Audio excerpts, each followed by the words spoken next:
You wake to the sound of birds, market stalls, and carts rolling across stone streets. The morning sun shines over Pompeii, one of the busiest cities in the Roman Empire.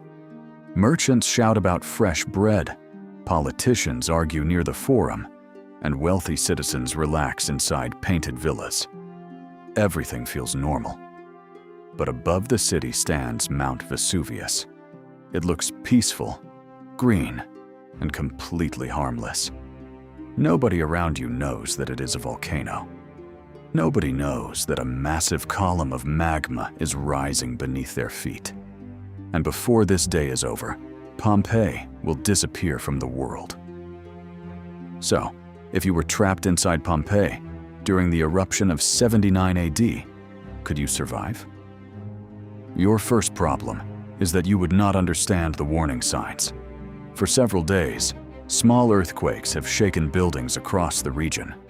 Cups fall from tables, doors rattle, and animals behave strangely.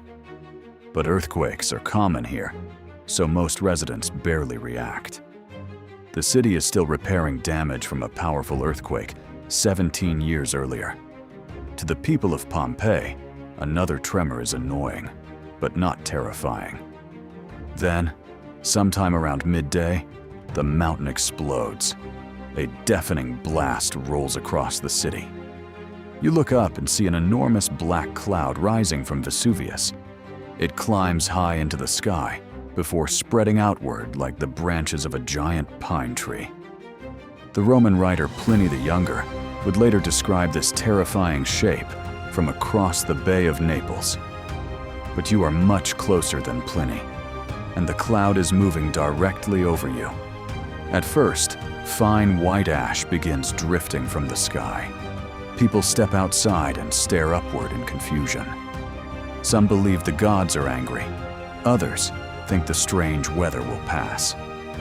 Then small pieces of pumice begin to fall. Pumice is volcanic rock filled with air bubbles, making it light enough to float on water. One piece probably will not kill you.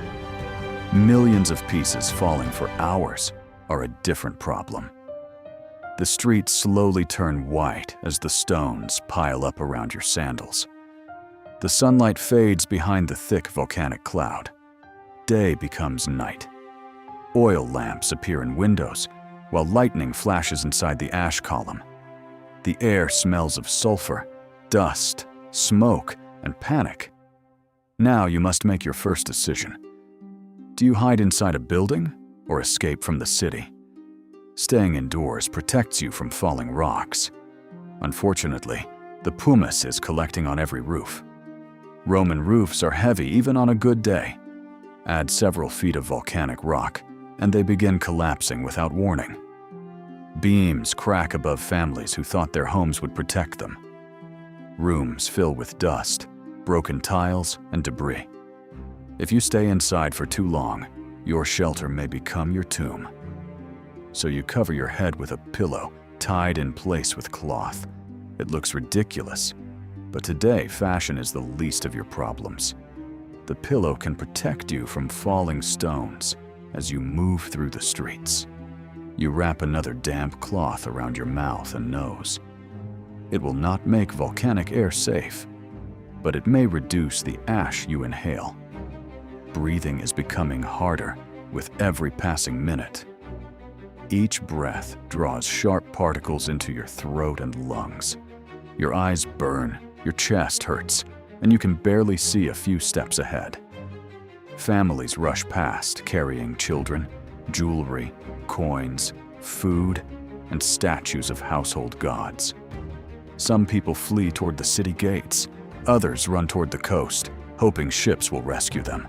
A few refuse to leave their homes and possessions behind. You decide to escape immediately. This is your best decision so far. But Pompeii's streets are becoming almost impossible to cross. Pumice reaches your ankles, then your knees.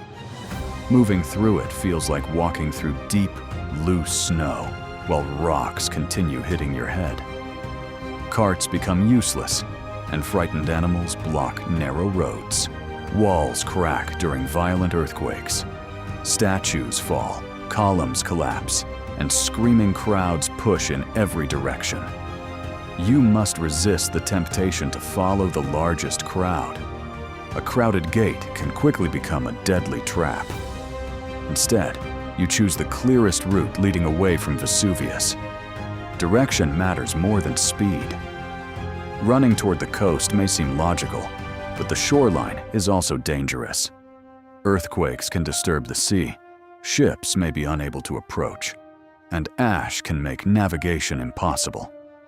Your safest option is to move away from the volcano and out of the path of the ash cloud.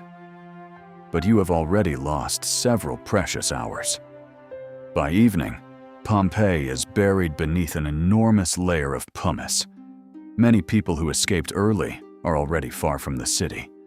Those who waited are exhausted, trapped, or injured. You hear survivors shouting names into the darkness. You also hear buildings collapsing behind you. The eruption shows no sign of stopping. Then, the greatest danger arrives. The towering eruption column can no longer support its own weight. It begins collapsing down the side of Vesuvius. This creates a pyroclastic current, a fast-moving avalanche of scorching gas, ash, and volcanic debris. It does not move like lava.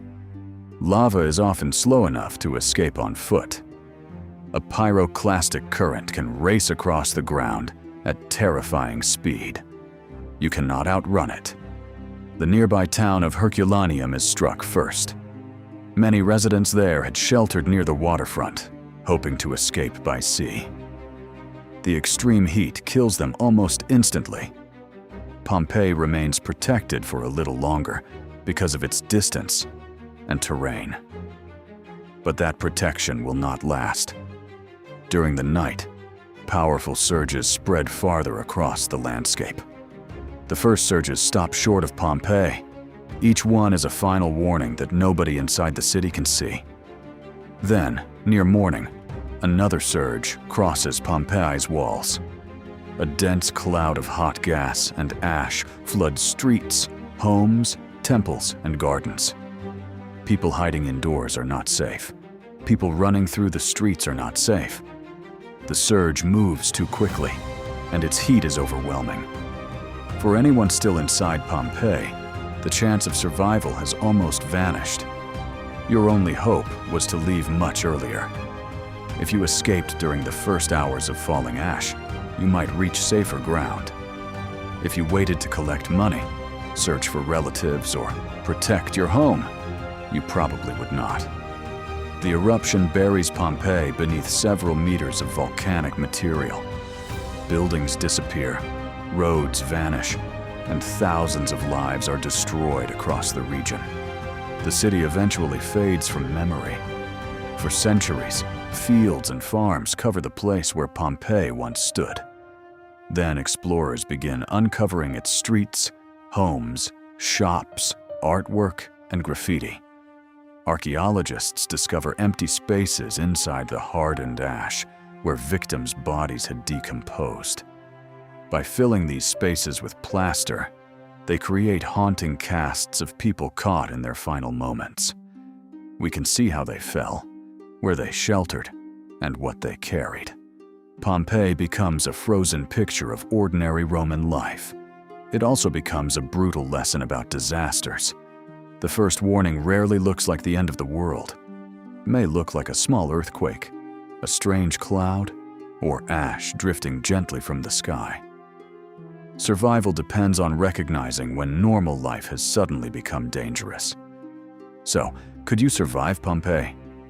Yes, but only if you reacted early, abandoned your possessions, protected your breathing, and moved away from Vesuvius immediately. If you waited until the danger became obvious, the city would already be closing around you.